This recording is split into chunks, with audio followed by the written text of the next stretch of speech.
The human voice. It's the instrument we all play.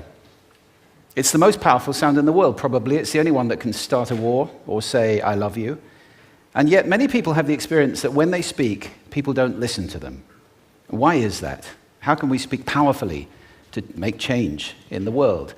What I'd like to suggest, there are a number of habits that we need to move away from. I've assembled for your pleasure here 7 deadly sins of speaking.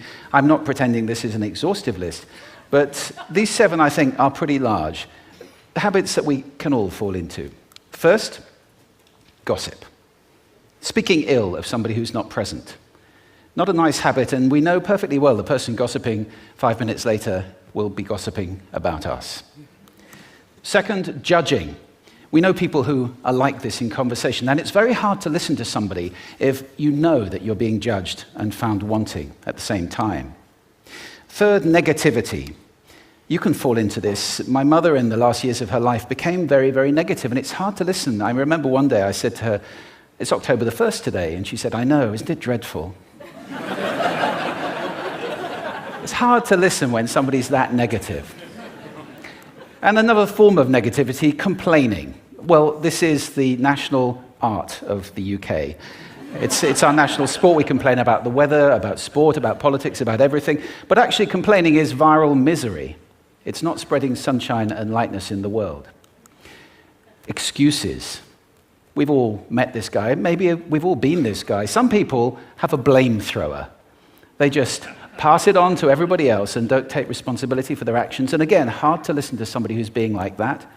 Penultimate, the 6th of the 7, embroidery, exaggeration. It demeans our language, actually, sometimes. For example, if I see something that really is awesome, what do I call it?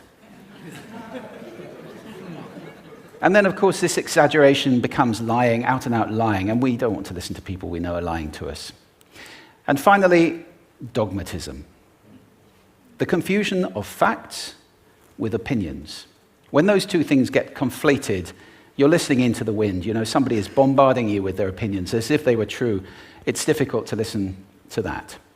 So here they are, 7 deadly sins of speaking. These are things I think we need to avoid. But is there a positive way to think about this? Yes, there is. I'd like to suggest that there are 4 really powerful cornerstones, foundations, that we can stand on if we want our speech to be powerful and to make change in the world. Fortunately, these things spell a word. The word is hail, and it has a great definition as well. I'm not talking about the stuff that falls from the sky and hits you on the head.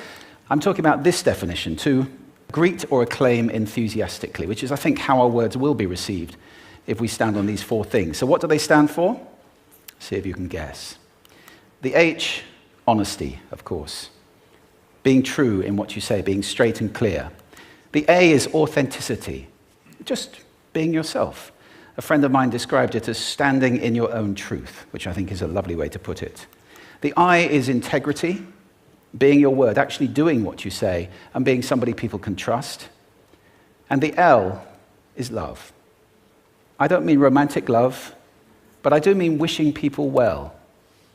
For 2 reasons. First of all, I think absolute honesty may not be what we want. I mean, my goodness, you look ugly this morning. Perhaps that's not necessary. Tempered with love, of course, honesty is a great thing. But also, if you're really wishing somebody well, it's very hard to judge them at the same time. I'm not even sure you can do those 2 things simultaneously. So, hail. Also, now that's what you say, and it's like the old song, it is what you say, it's also the way that you say it. You have an amazing toolbox. This instrument is incredible, and yet this is a toolbox that very few people have ever opened. I'd like to have a little rummage in there with you now, and just pull a few tools out that you might like to take away and play with, which will increase the power of your speaking. Register, for example. Now, falsetto register may not be very useful most of the time, but there's a register in between. I'm not going to get very technical about this for any of you who are voice coaches. You can locate your voice, however. So if I talk up here in my nose, you can hear the difference. If I go down here in my throat, which is where most of us speak from most of the time, but if you want weight, you need to go down here to the chest. You hear the difference? We vote for politicians with lower voices. It's true, because we associate depth with power and with authority. That's register.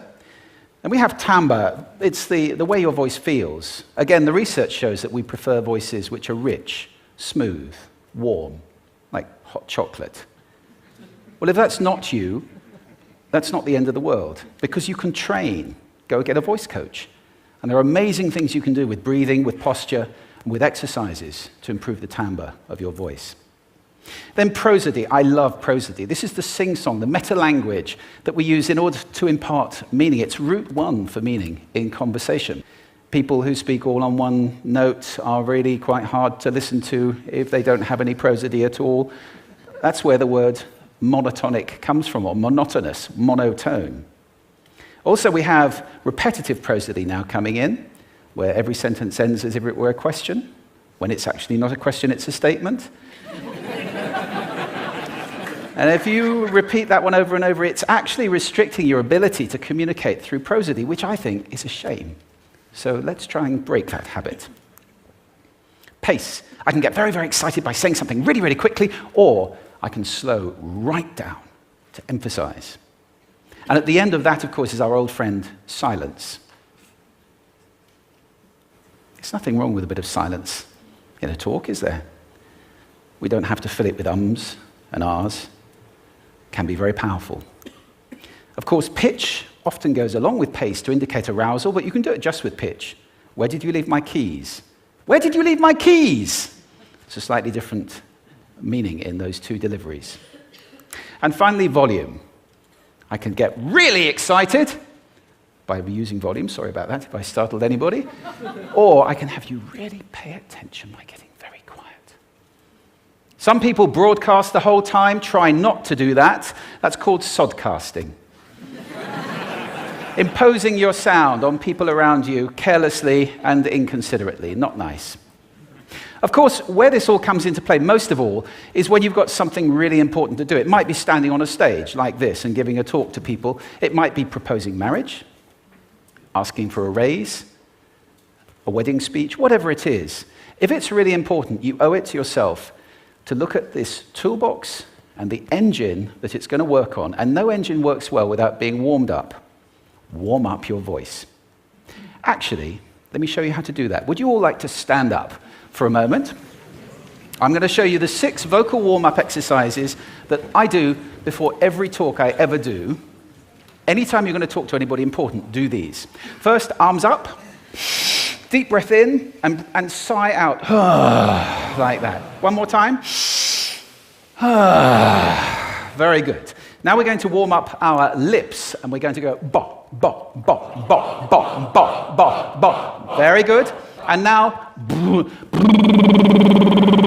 just like when you were a kid.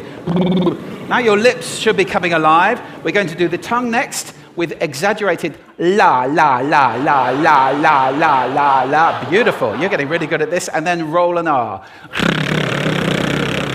That's like champagne for the tongue. Finally, and if I can only do one, the pros call this the siren. It's really good. It starts with we and goes to or. The we is high, the or is low. So you go wee, oh, wee. Fantastic. Give yourselves a round of applause. Take a seat. Thank you. Next time you speak, do those in advance. Now, let me just put this in context to close. This is a serious point here. This is where we are now, right? We speak not very well into people who simply aren't listening in an environment that's all about noise and bad acoustics. I have talked about that on this stage in different phases. What would the world be like if we were speaking powerfully to people who are listening consciously in environments which were actually fit for purpose? Or to make that a bit larger, what would the world be like if we were creating sound consciously and consuming sound consciously and designing all our environments consciously for sound? That would be a world that does sound beautiful, and one where understanding would be the norm. And that is an idea worth spreading. Thank you. Thank you.